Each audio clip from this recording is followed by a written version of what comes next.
আসসালামু আলাইকুম। ডক্টর ইউনূসকে বলতেই হবে অত্যন্ত ভাগ্যবান একজন মানুষ। যিনি নির্বাচনের মাধ্যমে এখন রাষ্ট্র ক্ষমতায় নেই। তিনি যে একটি সরকারের প্রধান হিসেবে কাজ করছেন, সেখানে কোনো নির্বাচন করে তাকে এই পদে আসতে হয়নি। কিন্তু তারপরেও অবাক কাণ্ড যে জাতিসংঘ সহ গোটা দুনিয়া ইউনূসের পেছনে আছে, ইউনূসকে সমর্থন করছে। কেন?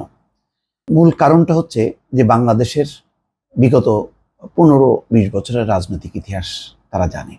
নির্বাচনের নামে যে জালিয়াতি হয়েছে, কারচুপি হয়েছে, অনিয়ম হয়েছে এবং নির্বাচনটা যে একটা ভাউতাবাজি ছিল, এটা পশ্চিমা দুনিয়া জানে। যার কারণে গত দ্বাদশ জাতীয় সংসদ নির্বাচনের পর পশ্চিমা দুনিয়ার কেউই কিন্তু ওই নির্বাচনকে সঠিক বলেনি, স্বীকৃতি দেয়নি। শুধু ভারত, চীন, রাশিয়ার মতন ধান্দাবাজ কিছু দেশ তারা এটার স্বীকৃতি দিয়েছে, কিন্তু পশ্চিমা দুনিয়া কিন্তু দেয়নি। এই কারণেই যখন নাকি একটা গণঅভ্যুত্থান ঘটেছে এবং ইউনূস সরকার এখন দেশ চালাচ্ছে, তখন এই গণঅভ্যুত্থান সহ ইউনূস সরকারকে স্বীকৃতি দিচ্ছে। তারা জানে যে নির্বাচনের তুলনায় এই গণঅভ্যুত্থানে মানুষের অংশগ্রহণ ছিল, মানুষের সমর্থন ছিল সরকার পরিবর্তনের। সুতরাং সব সময় যে নির্বাচনের মধ্য দিয়ে সরকার পরিবর্তনটা সেটাই সঠিক, যেটা শেখ হাসিনা দেখানোর চেষ্টা করেছে যে কোনো রকম একটা জোড়াতালি দিয়ে নির্বাচন করলাম, তারপর বললাম বাহ বাহ সুন্দর একটা নির্বাচন হয়েছে।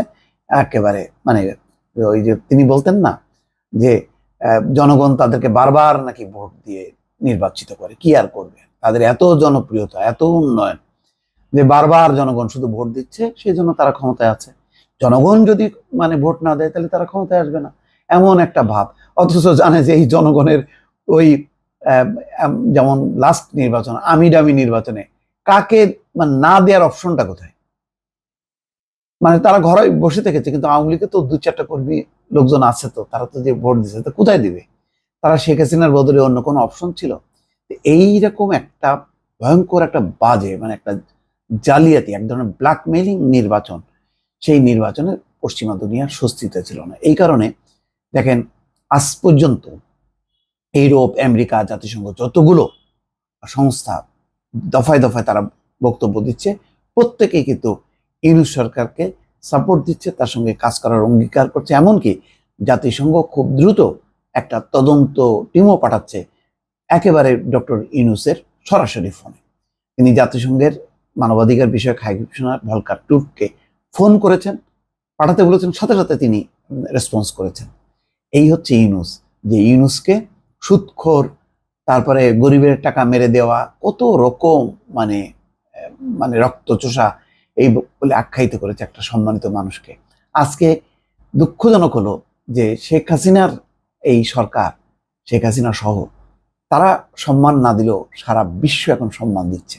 নিশ্চয়ই এখন দিল্লির যেখানে থাকুক না কেন উনি টের পাচ্ছেন তিনি।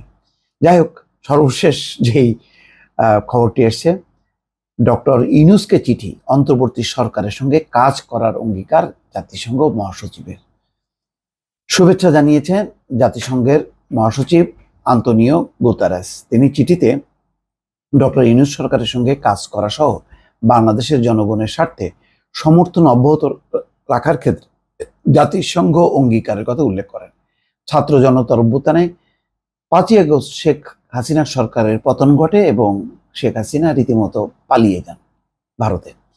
8ই আগস্ট ডক্টর ইউনূসকে প্রধান উপদেষ্টা করে গঠিত হয় অন্তর্বর্তী সরকার। 16ই আগস্ট ডক্টর ইউনূসকে চিঠি দেন জাতিসংঘ মহাসচিব। চিঠিতে মহাসচিব বলেন, বাংলাদেশের অন্তর্বর্তী সরকারের প্রধান উপদেষ্টা হিসেবে দায়িত্ব গ্রহণের জন্য আপনাকে আমার পক্ষ থেকে শুভেচ্ছা জানাই। আমি বাংলাদেশের শান্তি ফিরিয়ে আনা ও জাতীয় সংসদ নির্বাচন আয়োজনের প্রচেষ্টাকে স্বাগত জানিয়েছি। অর্থাৎ ডক্টর ইউনূস যেটি বলেছে, সব সংস্কারের পরে একটি নির্বাচন হবে, নির্বাচন অন্তর্ভুক্তিমূলক হবে, এই উদ্যোগকে তারা কিন্তু স্বাগত জানিয়েছে। এই জাতিসংঘের মহাসচিবও কিন্তু একটিবারও বলেনি যে দ্রুত নির্বাচন দিতে হবে 3 মাসের মধ্যে বা 6 মাসের মধ্যে, বলেননি। তারাও জানে যে এই বাংলাদেশকে এখন ঠিকঠাক করতে গেলে যে কত সময় লাগবে বা কত কাঠখড় পোহাতে হবে, সেই কারণে সময়সীমার কথা উল্লেখ করেনি। চিঠিতে আন্তোনিও গুতেরেস বলেন, এই ক্রান্তিকালে সহিংসতার অবসান ঘটাতে, জবাবদিহি নিশ্চিত করতে, আইন শৃঙ্খলা ফিরিয়ে আনতে এবং গণতান্ত্রিক নির্বাচনের পথে এগিয়ে যেতে আপনার নেতৃত্ব গুরুত্বপূর্ণ হবে। আমি আশা করি আপনার সরকার একটি অন্তর্ভুক্তিমূলক পন্থা অবলম্বন করবে, যার মধ্যে তরুণ নারীদের পাশাপাশি সংখ্যালঘু ক্ষুদ্র জাতি গোষ্ঠীর সম্প্রদায়ের কণ্ঠস্বর অন্তর্ভুক্ত করা হবে। আন্তনিও গুতারেস বলেন, আমি সব নাগরিক ও বিশেষ করে সংখ্যালঘুদের পূর্ণ সুরক্ষা নিশ্চিত করতে বাংলাদেশের অন্তর্বর্তী সরকারের উপর আস্থা রাখছি।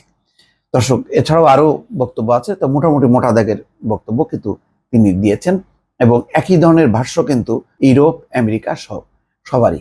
এমনকি নরেন্দ্র মোদীর সঙ্গে টেলিফোন আলাপ করার পরে কিন্তু নরেন্দ্র মোদীও বুঝতে পেরেছেন যে না, ডক্টর ইউনূসের উপর আস্থা রাখা যায়, তিনি যে কথা বলছেন সে কথা তিনি বাস্তবায়ন করবেন।